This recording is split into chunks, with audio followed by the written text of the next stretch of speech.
La idea detrás de medir la sociedad de la información o de medir cualquier cosa no es otra sino influir en lo que está pasando, en el progreso.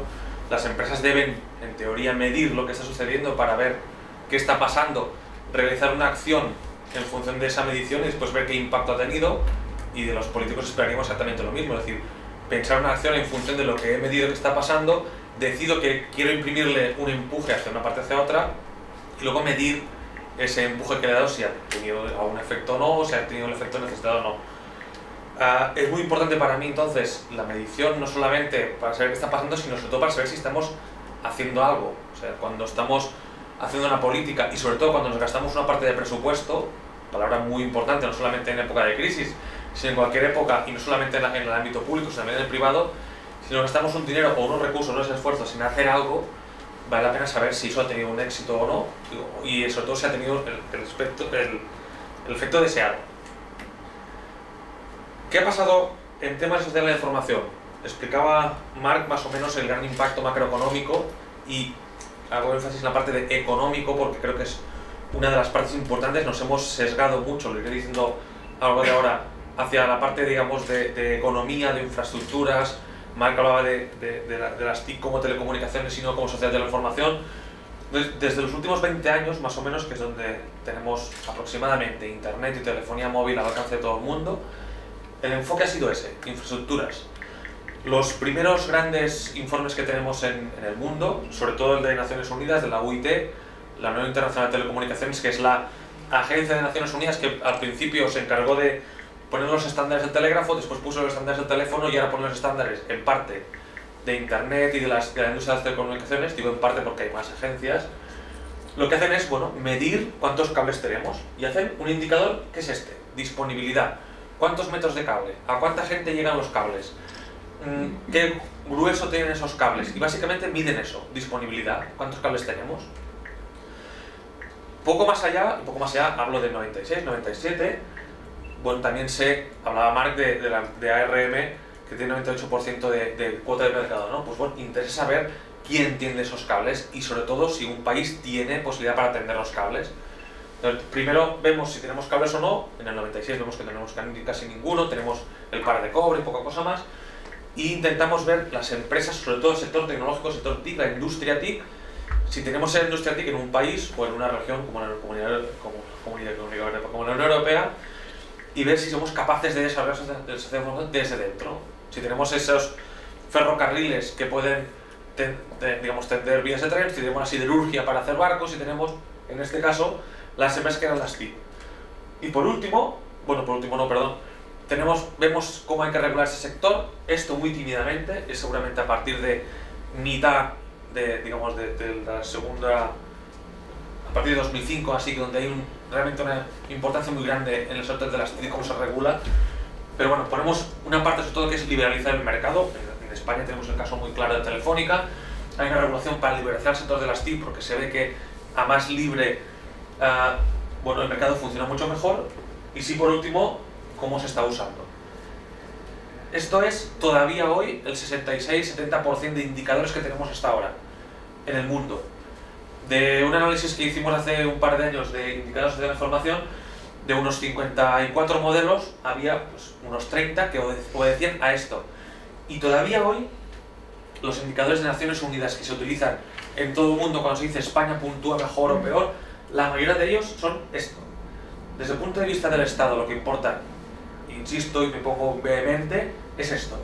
Si tenemos cables, si tenemos empresas que tiren cables, si las empresas son más o menos un monopolio o están en un mercado más o menos competitivo, y cómo está saturada la red. Ojo que pongo intensidad de uso y no qué tipo de uso, y es deliberado, o sea, es intensidad de uso. ¿Cuánta gente usa Internet? Da igual para qué, para salud o para bajarse películas, da igual. ¿Cuánta gente utiliza la red? ¿Cuántos megabytes? ¿Cuánto nos bajamos? ¿Cuánto subimos? Y estos es todavía los grandes macroindicadores que periódicos, Naciones Unidas, utilizamos. Insisto en este tema porque cuando sale un político y explica que va a hacer una política de sociedad de la información y sabemos que se está mirando eso, sobre todo esto es lo que está encima de su mesa, nos podemos empezar a hacer una idea de cómo va a ser esa política. Más adelante pondré algunos ejemplos claros, pero Si lo que tengo delante de la mesa es cuántos metros o kilómetros de cable tengo, la política que tengo necesariamente va a ir sobre kilómetros de cable, no puede ir sobre salud electrónica o sobre justicia electrónica porque no están en el mapa. ¿Los ciudadanos qué piden? Los ciudadanos piden básicamente todo lo contrario. Por una parte, que haya muchos contenidos y servicios.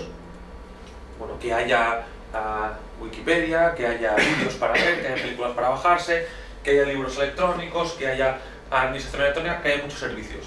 Y sobre todo, que sean baratos. Entonces, bueno, tenemos una parte de contenidos que no es exactamente el tipo de uso, sino es que haya oferta de esos contenidos al margen de para qué los vaya a utilizar. Y luego una parte de infraestructuras que no habíamos visto antes, que es la parte de la demanda. No que haya muchas infraestructuras, sino que sean baratas, que sean asequibles. No solamente que estén en la puerta de mi casa, sino un factor que normalmente la industria no toca para nada, en otras cosas porque va contra sus intereses, pero también, irónicamente, Naciones Unidas lo incorpora prácticamente hace 4 o 5 años, la asequibilidad. Pues el precio de las infraestructuras se ha incorporado muy tarde al discurso, digamos, al discurso de los indicadores. La OCDE seguramente es la que lo tiene mucho más por la mano y sistemáticamente lo relaciona con la competencia de mercado, pero en general es la parte de la demanda, es la parte del usuario el que pide esto. Y esta es la foto de lo que tenemos básicamente hoy en día. O sea, a 2 de mayo de 2012, esta es la foto general que tenemos. Hago trampas, hay más cosas. Pero en general es alguien, sobre todo el sector privado y el sector público, el sector privado lucrativo, que se encarga de las infraestructuras, y luego un consumidor o un usuario que se encarga de una parte más relacionada con el uso y el consumo. Esto es básicamente lo que hay. Se empiezan a recoger algunos indicadores sobre asequibilidad, sobre disponibilidad, muy pocos. Naciones Unidas tiene un indicador muy interesante sobre el gobierno electrónico, pero es prácticamente el único del mundo que hay. Hay algunos pequeños estudios, pero por ejemplo de gobierno electrónico hay muy poco. De salud electrónica, un compañero de Marc, Paco Lupiáñez, está haciendo con otro equipo temas de salud electrónica, que hay temas de contenidos, hay algunas cosas, pero en general la foto es esta y realmente es muy pobre. ¿Qué necesitamos? Competencias digitales. Es decir, tenemos infraestructuras, que es, digamos, los cables que tenemos, sobre qué edificamos todo el resto. El sector de las TIC, que es quien administra o quien desarrolla esas infraestructuras. Hasta ahí muy bien. Nos saltamos a la otra parte. Tenemos el usuario con los continuos servicios y cómo se regula eso. Y en medio, que es cómo unimos la tecnología con el uso, es decir, cómo se usa esa tecnología. Prácticamente no tenemos ningún indicador.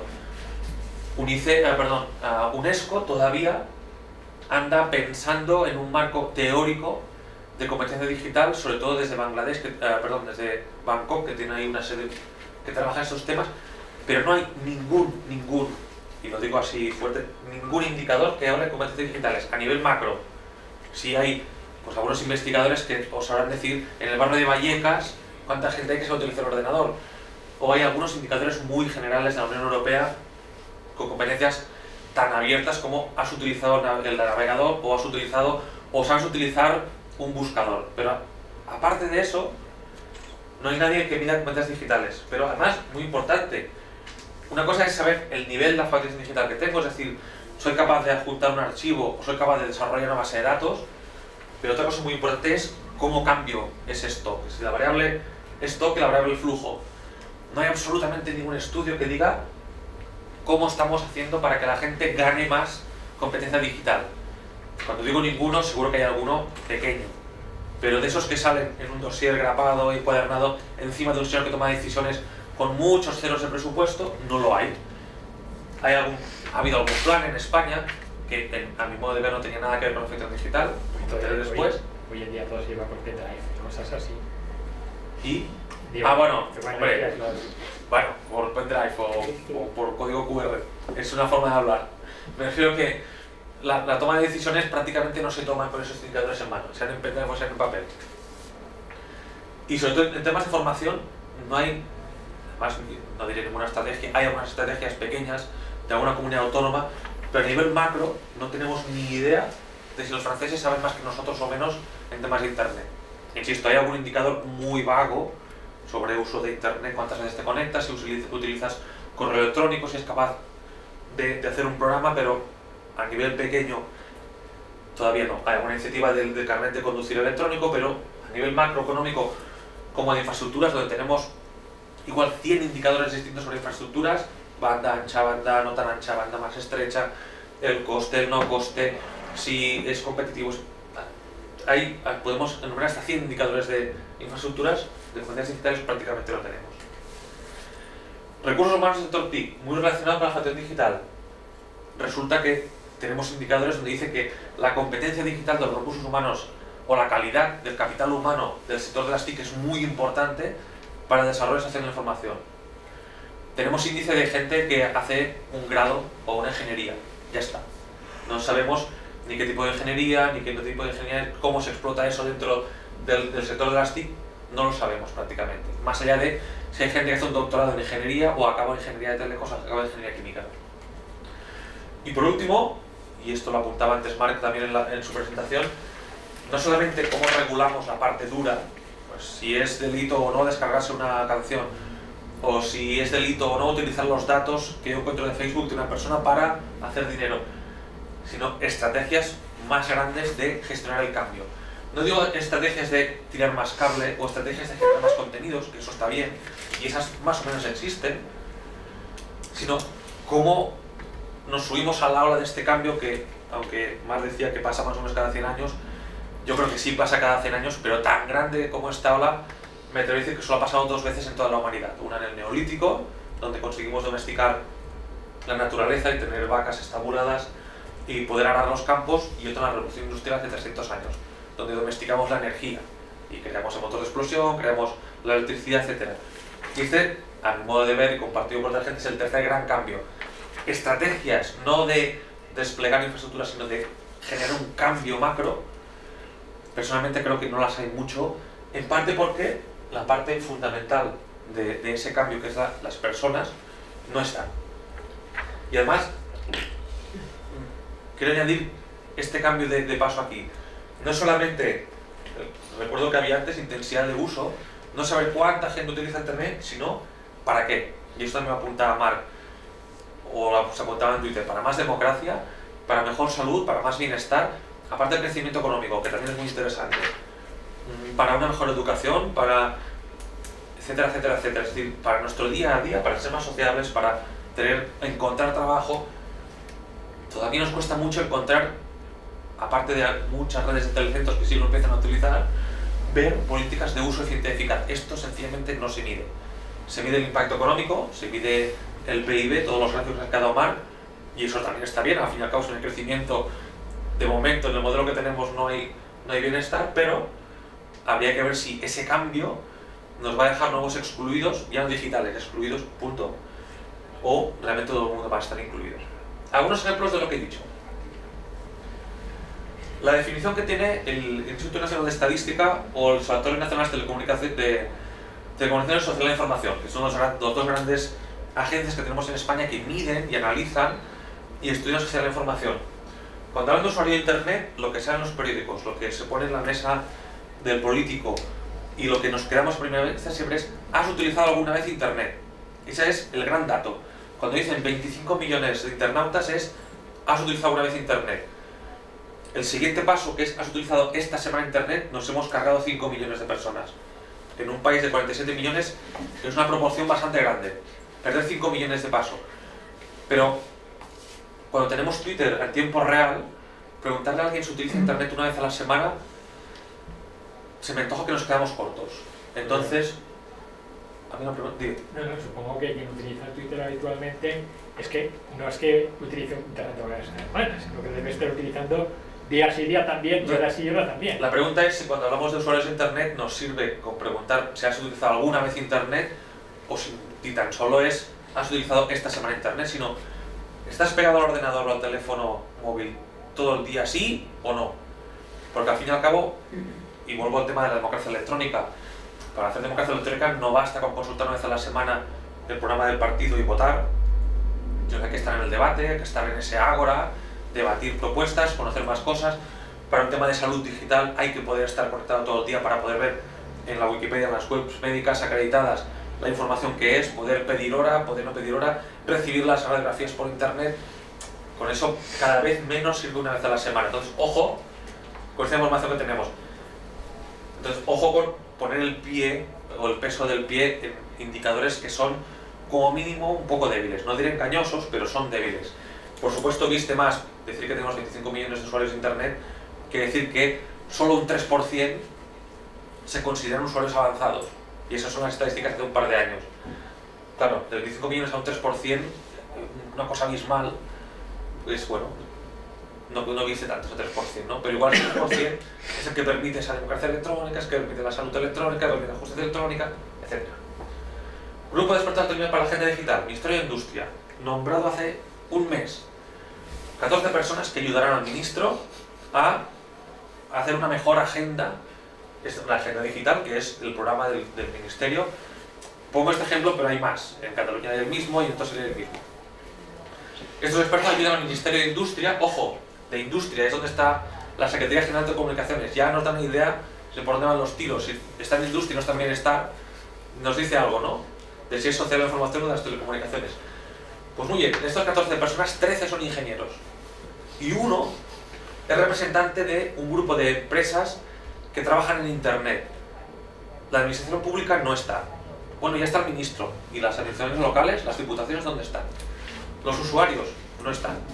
La sociedad civil organizada sin organizar no está. Las empresas que no son tecnológicas no están. Nos podemos hacer una idea, estas 14 personas, 13 ingenieros o casi ingenieros, ¿qué tipo de consejo van a dar? No quiero criticar a los ingenieros, ni mucho menos. Hay ingenieros que tienen una visión más amplia que muchos humanistas. Pero en cualquier caso, la construcción de este grupo, como mínimo, tiene un sesgo. Y el riesgo de que salgan políticas sesgadas es muy alto. Se hace difícil pensar que 14 personas tendrán una visión ponderada si los 13 beben básicamente a la misma mano, ¿no? ¿Cómo se define la Dirección General? Para que veáis que también atacó a los de casa. La Dirección General de Comunicación y Sociedad de Información de la Generalitat de Cataluña. El nombre es Telecos, Sociedad de la Información.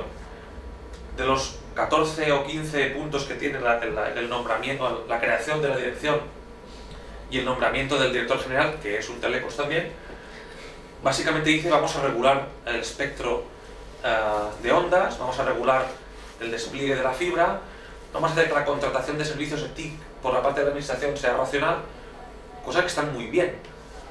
Salud electrónica no aparece, educación no aparece, ya no digo electrónica, educación no aparece por ninguna parte, no aparece el papel de las universidades, no aparece la empresa, no está en ninguna parte, solo es Telecos.